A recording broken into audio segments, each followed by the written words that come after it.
చెప్పండి అని చెప్పడం జరిగింది. వాళ్ళు కూడా అన్ని విధాలా ప్రిపేర్ అయ్యారు. ఇంకా మా సిఈ గారికి చెప్పడం జరిగింది, ధర్మారెడ్డి గారికి. ఇక్కడ రేపటికెళ్ళి ఎక్కడెక్కడ ప్యాచ్ వర్క్ ఉందో 2-3 రోజులన్నీ స్టార్ట్ చేసి ఇక్కడి నుంచి అక్కడి వరకు టెంపరీ ప్యాచ్ చేస్తాం.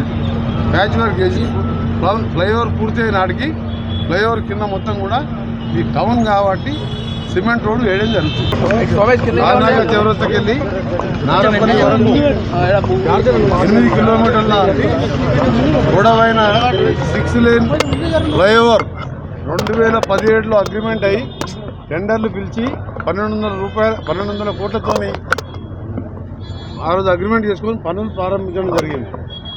ఇంకా 2 ఏళ్ళు అయితే 2 ఏళ్ళు అయితే 10 ఏళ్ళు పూర్తవుతుంది.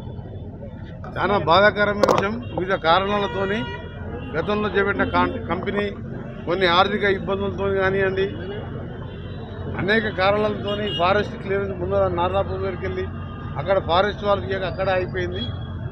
ఎట్టకేలకు మా ప్రభుత్వం వచ్చిన తర్వాత నేను మినిస్టర్ అయిన తర్వాత నాకు పరిచయాలతో గడ్కరీ గారితో ఒప్పించి గతంలో చేపట్టిన కంపెనీ గాయత్రి కన్స్ట్రక్షన్ కంపెనీ ఎన్సిఎల్టీలో ఉండి ఆర్థిక ఇబ్బందులతో కంపెనీ ఉన్నప్పుడు మళ్ళా వేరే ఆర్ఎన్ కన్స్ట్రక్షన్ వాళ్ళతో మాట్లాడిపించి గడ్కరీ గారి సమక్షంలో ఒక 3 సార్లు సమావేశం ఏర్పాటు చేసి నేను, మా అధికారులు, మా ప్రిన్సిపల్ సెక్రటరీ గారు ఎస్క్రూ అకౌంట్ ద్వారా వారికి ఆర్ఎన్ కన్స్ట్రక్షన్ బాపినీటి గారు అనే మంచి కాంట్రాక్టర్కు ఇప్పించి దానికి సంబంధించి మీ ఎమ్మెల్యే గారు కూడా స్థానిక ఎంపీ గారు కూడా ఎప్పుడు కూడా పర్సూ చేస్తూనే ఉన్నారు.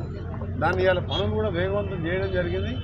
ఇప్పటికే 6 స్లాబ్లు వేసుకుంటూ దాన్ని రేపు జిహెచ్ఎంసీ కమిషనర్ గారు చెప్తే ఆయన ఢిల్లీలో ఉండుకుంటూ సిఈ, ఈఎన్సీ గారు, ఎమ్మెల్యే, ఎంపీ గారు అలాగే ఇతర అధికారులతో మా సెక్రటరీ, చీఫ్ సెక్రటరీ గారు అందరూ కలిసి రేపు నా ఛాంబర్లో రివ్యూ పెట్టుకున్నాం.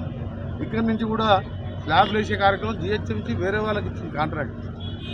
వాళ్ళది 1.2 కిలోమీటర్ల లెంత్, వీళ్ళది 6.8 మాది, మా డిపార్ట్మెంట్ నేషనల్ హైవే. సో రేపు కంబైన్డ్ మీటింగ్ ఏర్పాటు చేయడం జరిగింది.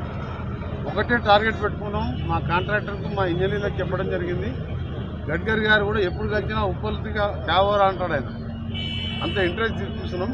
దీన్ని వచ్చే దసరా లోపే ఓపెన్ చేయాలని, దసరా నాటికి దీన్ని ప్రజలకు సౌకర్యం కల్పించడం, దీన్ని ఓపెన్ చేయడం జరుగుతుందని చెప్పి మీ ద్వారా ఇక్కడ ప్రజానికానికి తెలియజేస్తూ, సరే వివిధ కారణాల వల్ల లేట్ అయింది కాబట్టి ఎవరిని బ్లేమ్ చేసే అవసరం లేదు.